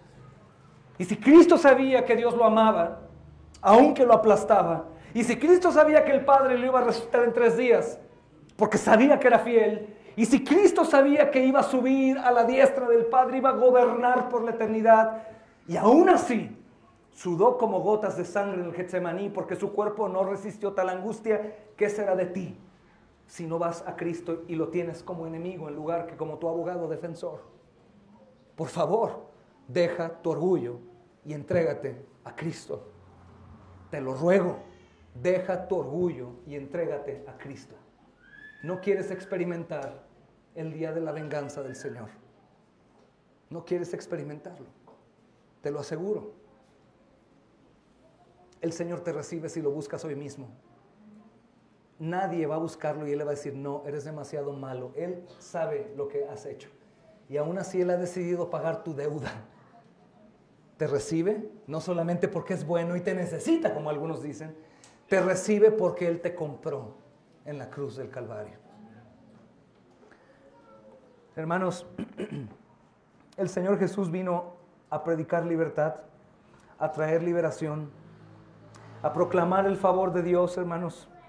El Señor Jesús dejó de leer en esta porción. ¿Por qué? Obviamente el pasaje a continuación, hermanos, no habla del perdón y el jubileo, ¿verdad? Sino habla de la segunda venida, el día de la venganza de nuestro Dios. El día de la segunda venida, el día de la venganza. Nuestra postura escatológica es de los tiempos finales, es que el Señor va a venir una sola vez ya a juzgar a vivos y a muertos, pueblo de Dios, el pueblo que no es de Dios, no que nos toma, después se va y 1000 años y vuelven. Creo que la Biblia es clara. Hay hermanos que creen distinto, los amo con todo mi corazón, pero este texto es muy claro. En esta ocasión dice que esa segunda porción dice del día de la venganza, el juicio final. El juicio final. Qué grato es para todos los que tienen un poco de temor saber que tú no serás perdonado y amado y llevado al cielo por lo que tú hiciste. Qué grato es saber que aunque somos infieles, Él permanece fiel. Qué grato es saber, hermanos amados, que aún los pecados que cometa mañana y aún que muera mañana, Cristo los llevó en la cruz del Calvario y que voy a entrar al cielo por su gracia. Ni un solo mérito diré, Señor, hiciste el 99.9%, pero el 0.1, ¿qué tal lo hice yo? Ni uno, nunca, todo es solamente por Cristo. Así que si eres una oveja oprimida, triste, asustada, ¿qué va a pasar de mí? No soy tan bueno, no hago nada, no doy nada, no he servido. Qué bueno, sal de esa postura, dale gloria a Dios, porque a pesar de ti Él te salvó. Ámalo y hónralo, Señor, a pesar de mí. El Señor dice sí.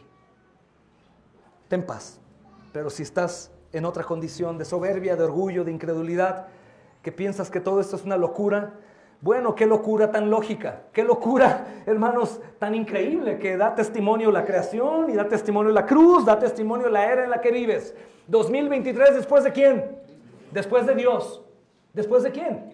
¿Y qué es Cristo, el Mesías? ¿Qué es Mesías? El que, hermanos, se presenta como un sustituto, el que viene a salvar, el que murió en la cruz. Vivimos en el 2023 después de Cristo. En esta ocasión entonces, hermanos, el Señor solamente anuncia la salvación, establece su nuevo pacto. Este es mi nuevo pacto. Esto lo estudiábamos hoy en el catecismo. Estamos estudiando la pregunta 31. Papás, estudien con sus hijos, por favor. Leíamos en Ezequiel, pero justamente, hermanos, la obra maravillosa está acá. Es increíble, el nuevo pacto. En Jeremías 32, saben que es un texto que nos gusta mucho. A mi hermano Alfredo y yo lo he dicho por años. Dice, hermanos, el capítulo 32, versículo 37. Escuchen con atención. Hay quienes dicen que esto fue para el pueblo de Israel. Yo no, hermanos, yo creo que para todo el pueblo de Dios. Para todo el pueblo de Dios. Y dice el versículo 37, este es el año que el Señor proclama. Perdóname, es 37, 32. No. Jeremías. No, estoy perdido. 32, 37.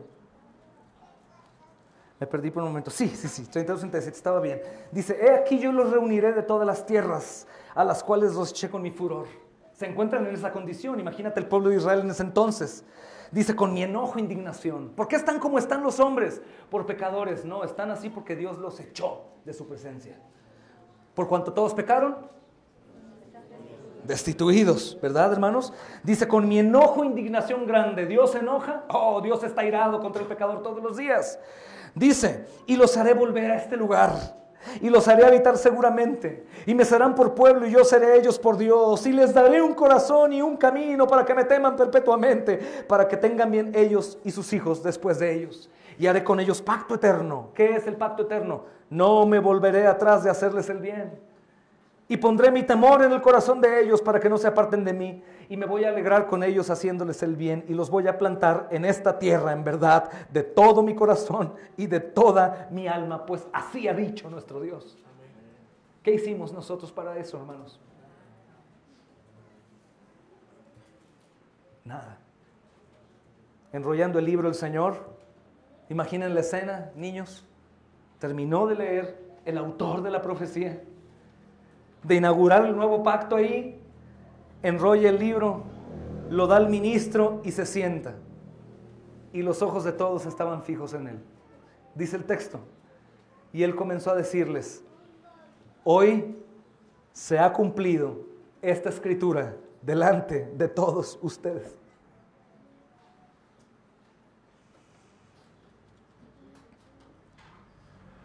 Dice, y todos daban buen testimonio de él. Y estaban maravillados de las palabras de gracia que salían de su boca. ¿Cómo gracia? Claro, hermanos, vean la gracia. Hermanos, ellos se sentían culpables de la maldición, sabían que eran culpables de la maldición, sabían que Dios los tenía con yugo. Y ahora Él en la gracia dice, el Espíritu está sobre mí para interceder y les traigo buenas noticias a los pobres. Vengo a sanar a los quebrantados de corazón, vengo a libertar a los cautivos, darle vista a los ciegos, libertad a los oprimidos. Vengo a traerles el perdón, pues gloria a Dios. Es como si alguno de aquí, por la gracia de Dios, de pronto dice, ¿de verdad? Tan necio que he sido, tan negligente que he sido, tan rebelde que he sido. Este pastor está diciendo que hoy Dios me puede perdonar. Sí, mi amado. Hoy mismo, como sea lo que hayas hecho. Aún que durante toda tu vida, hoy digas, nunca había sido un verdadero cristiano, aunque le hice creer a todos y me lo hice creer a mí. Hoy el Señor te recibe. Es una gran noticia, es una noticia de gracia, pues todos ahí se maravillaban de las palabras que decían. Pero por supuesto que el enemigo se levantó. Cuando el Señor se sienta y empieza su enseñanza, hermanos, en lugar de regresar a su asiento de congregación, todos están preguntándose qué acaba de leer, por qué lo acaba de leer. Hoy se ha cumplido esta escritura delante de ustedes, hermanos. Imagínate un pueblo que toda su vida está esperando ese momento y que ese Mesías aparece en una condición distinta. No viene a traerles libertad de la esclavitud de los romanos. No viene con su ejército, viene con, hermanos, 12 hombres ahí débiles, un poco sucios del viaje de días. No vienen con caballo blanco ni con carruajes, vienen caminando. Un poco sucios tal vez, pobres. Hermanos, imagínate esto, con estas palabras el Señor Jesús responde dos preguntas. ¿De quién escribe Isaías? Jesús responde, Isaías escribe de mí. En su casa, en Nazaret. ¿Cuándo va a suceder esto, Jesús? Jesús dice, hoy mismo. A partir de hoy. Hermano, ¿a quién está hablándole el Señor? A ti. ¿Cuándo puede suceder esto? Hoy mismo. Porque aún no es el día de venganza. Si lees el versículo 2, porción B, aún no es el día de venganza. El día de venganza es cuando Él venga. Pero hoy, si estás aquí, esta escritura se cumple delante de ti. Y hoy mismo puedes recibir la libertad y el perdón, la restauración y la salvación, la adopción y la vida eterna en gloria. Hoy mismo. Porque el autor está ahí diciéndolo, hermanos. Me parece algo maravilloso, hermanos, cuando dice la escritura que estaban todos maravillados ahí, porque yo pienso en esto, ¿quién puede perdonar los pecados que hemos hecho? Hermanos, ¿quién podría darle entrada a un ladrón que ha robado su propia casa? ¿Quién podría amar al asesino de un familiar? ¿Quién podría invitarlo a comer? ¿Quién podría, hermanos, invitar a algún enemigo que tuve en la infancia o en la juventud a dormir con él? El Señor. El Señor. El Dios eterno es el Padre que perdona al asesino de sus hijos, de su hijo. Y Él es el que nos da el privilegio inmerecido, hermanos. Hermanos, en esta predicación del Señor Jesús empieza algo importante. Noten este texto, empieza con hoy. La escritura sigue siendo igual, hoy. Hoy se ha cumplido esta escritura delante de ustedes. Sus oídos han escuchado. Hoy el Espíritu del Señor está conmigo. Hoy les traigo buenas noticias a los pobres. Hoy proclamo libertad a los cautivos y la recuperación de la vista a los que están ciegos. Hoy dejo en libertad a los cautivos para que proclamen el año favorable del Señor. Hoy se ha cumplido esta escritura en sus oídos. Hermanos, esto es muy posiblemente el sermón más corto del mundo, pero el más poderoso del mundo. Gloria a Dios, hermanos. Porque la gente de Israel, hermanos, ha esperado siglos el cumplimiento de las promesas de Dios a lo largo de toda la historia, empezando desde Abraham. Vemos en Génesis capítulo 12, versículo 1 al 3, desde ahí, miles y miles y miles de años de espera al grado de llegar a sentirse incómodos con la religión. El mundo oprimido, viviendo en sus desgracias, en sus miserias, leprosos, ciegos, prostitutas, alcohol, abandono de mujeres, mujeres que no podían tener vida porque una mujer sola no tenía peso en la sociedad, hombres perdidos en la poligamia, creyentes hipócritas, religiosos cargando al pueblo, una locura, muy parecido a lo que tú experimentas cuando perseveras en tus pecados sin ir a Cristo. No hay gozo en la vida, hermanos, no hay plenitud, no hay paz, no hay respiro en la mañana. Oh Señor, cuán grande eres, qué maravillosa tu creación que me has dado y mucho mayor tu perdón, Señor, tú me amas. Gracias, Señor. No hay disfrute, hermanos, hasta que Cristo viene y se recibe con gozo. Y el Señor Jesús declara esto, hermanos: la espera se acabó. Hermanos, la opresión se acabó, la cautividad se acabó, la ceguera se acabó. Cautiverio se acabó. ¿Cuándo, pastor? Hoy. No estás esperando la segunda venida para eso. La segunda venida es para disfrutar su gloria y la venganza con los que no. La primera venida es para traer la libertad. Y esa primera venida ya fue. No va a haber otra crucifixión para que seas libre. No va a haber otra crucifixión para que seas perdonado. Cristo no va a ser crucificado otra vez para perdonarte. Él ya fue crucificado y con una sola ofrenda nos ha perdonado para siempre. Y no únicamente perdonado, sino también restaurado, hechos libres y dándonos la capacidad de continuar. Por eso es que cuando conoces la verdad, no eres víctima, eres transgresor. Eres transgresor. La espera se acabó. Qué salvación, hermanos, tan grande, qué salvación tan cerca. Por esto estas son definitivamente muy buenas noticias, hermanos. ¿De quién escribió Isaías entonces, niños? ¿Y cuándo va a suceder eso? ¿Ya sucedió? Hoy, dijo el Señor. Y estaban maravillados de las palabras, hermanos. Esto parece significar que el Señor está hablando del tema.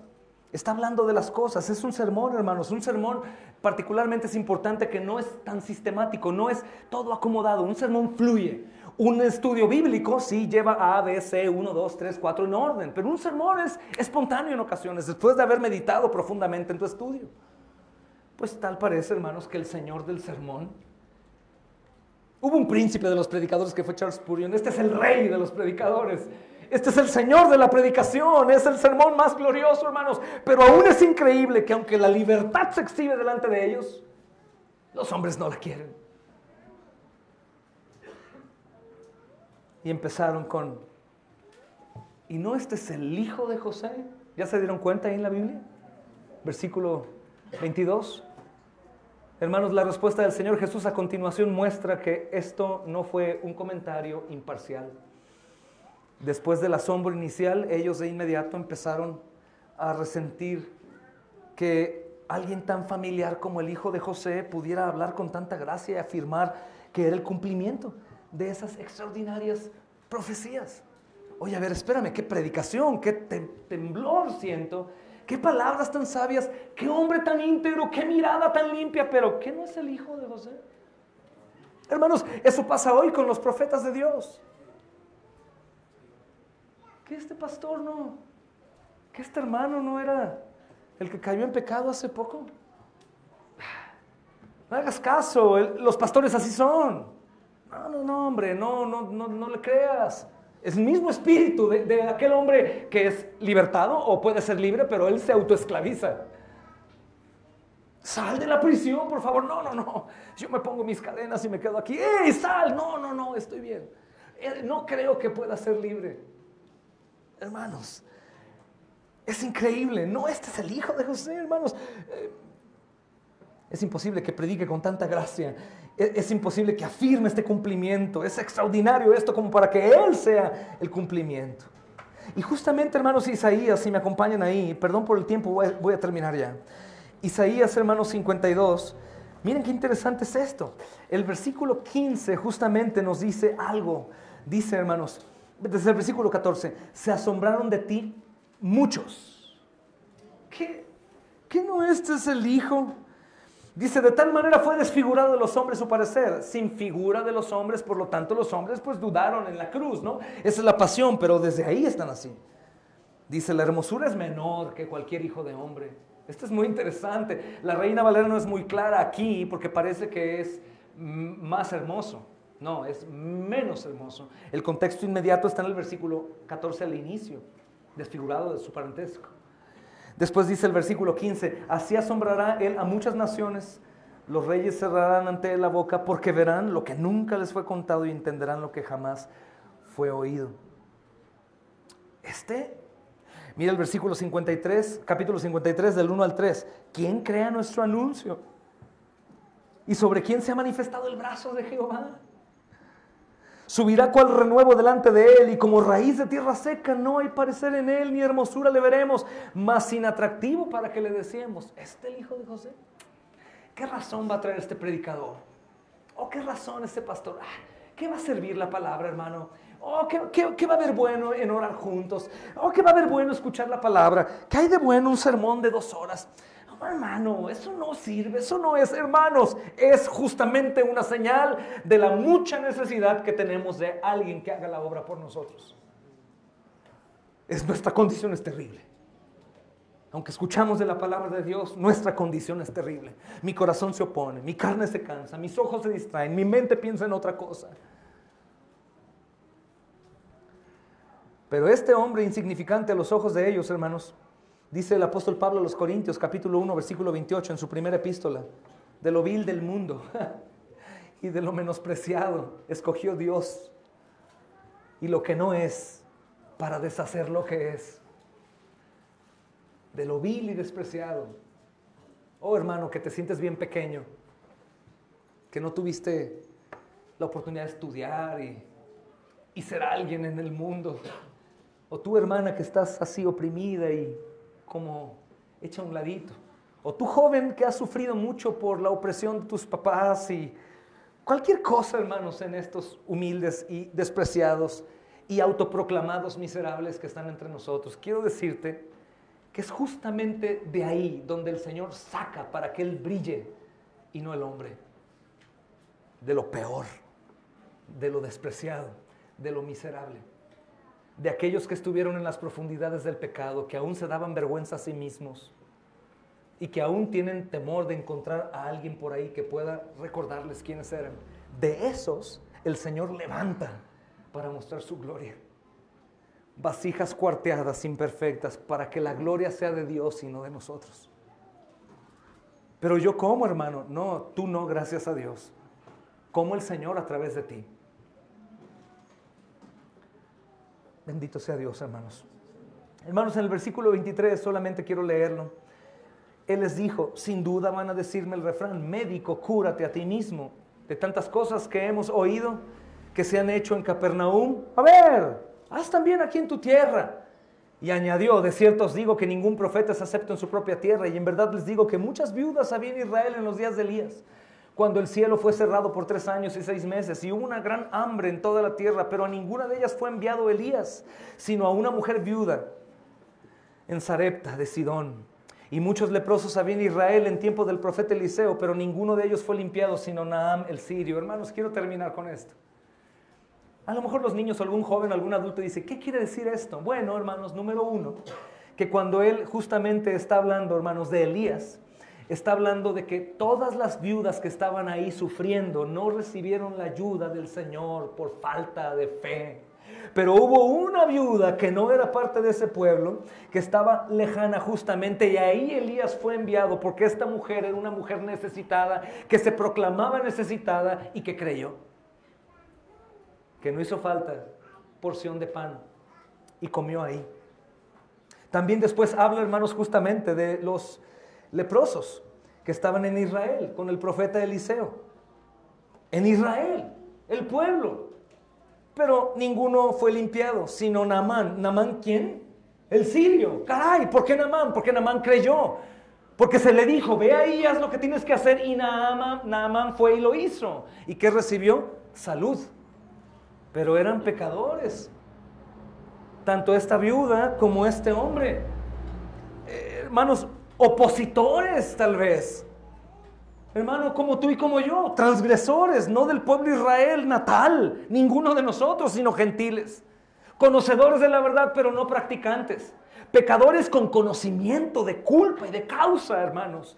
Teniendo un Cristo crucificado, pero estimándolo poco, haciéndolo nuestro, amando nuestra vida, deseando el mundo. Pero si tú hoy te humillas y crees, así como esa mujer viuda de Sidón, o así como ese hombre de Siria, asimismo tú obtienes misericordia, gracia y favor. Bendito sea Dios, hermanos. La gente de Nazaret quería ver como Satanás, ¿verdad? Milagros, exigía esas cosas. Justamente Mateo 12 nos dice que los judíos demandan señal. A ver, muéstranos. Y probablemente entre nosotros también quisiera decir, muéstrame. O algún incrédulo que es pareja o amigo o hijo o padre de alguno aquí. A ver si es cierto que eres tan cristiano, deberías demostrarme tus obras. O deberías decirle al pastor quién realmente eres, mujer hipócrita, y mira cómo pecas. Y tú también, si el pastor supiera y los hermanos quién tú eres, hombre hipócrita. Sí es cierto, pero aún de lo vil y despreciado, aún de los más pecadores, de lo más sucio, de los más hipócritas, hermanos, de los hombres más perversos con conocimiento de culpa, de causa, de Cristo, si hoy se humillan, el Señor los sana y los bendice. ¿Y cuál va a ser la muestra que tú exiges a ese cristiano que cae? La muestra es que ese cristiano que cayó fue levantado por Cristo otra vez. Y si cae, otra vez. Y si cae, otra vez. Y en el reino de los cielos, Él va a estar con el pueblo de Dios por la eternidad. Esa es la prueba. Pero ¿quieres una mayor? Cristo en la cruz, muriendo por pecadores. Es una contradicción. Es una contradicción. Por eso ellos discutían. Es un hombre de Nazaret, por supuesto está obligado yo de Nazaret. Algunos dicen, es un cristiano, debería de ser como cristiano. Lo único que sé que los cristianos son puros pecadores perdonados por la gracia de Dios. Eso es lo que sé. Y también sé que los cristianos, por el poder del Espíritu, están en necesidad de andar cada día más como su Señor. Lo que sí le decimos al diablo y a sus ángeles y a los hombres que no creen en esto, es lo siguiente. Estoy completamente persuadido que el que comenzó la buena obra en nosotros la va a perfeccionar hasta el día de Jesucristo. El día que va a juzgar a vivos y muertos. El día que aparecerá como vengador, pero también como el rescatador, como el novio gozoso en el altar, viendo a su novia desfilar para recibirla ahí. Oh, mi novia amada y perfecta. Oh, el mundo estará señalando a esa novia imperfecta, pero Él la santificó con su palabra y la recibió con gozo. Como el novio, veíamos la última boda, Meni y Asenia. Oh, la cara de Meni nos hace llorar. La cara de Cristo también. Y cuando lleguemos a Él ahí enfrente, a pesar de nosotros, Él va a enjugar nuestras lágrimas que justamente saldrán, hermanos, a causa de nuestros pecados y nuestra injusticia y nuestra maldad, aún conociendo lo que Él hizo por nosotros. No creo que sea porque pasamos aquí pobreza, o porque teníamos hambre, o porque nadie me hablaba, o porque no me estimaban, o porque se me acabó la comida. No. Creo que vamos a estar frente a frente y conoceremos cómo fuimos conocidos y lloraremos por no haber vivido como pudimos haber vivido con el testimonio de Cristo frente a nosotros. Pero aún así, el Señor nos amará por la eternidad. Vamos a orar, hermanos.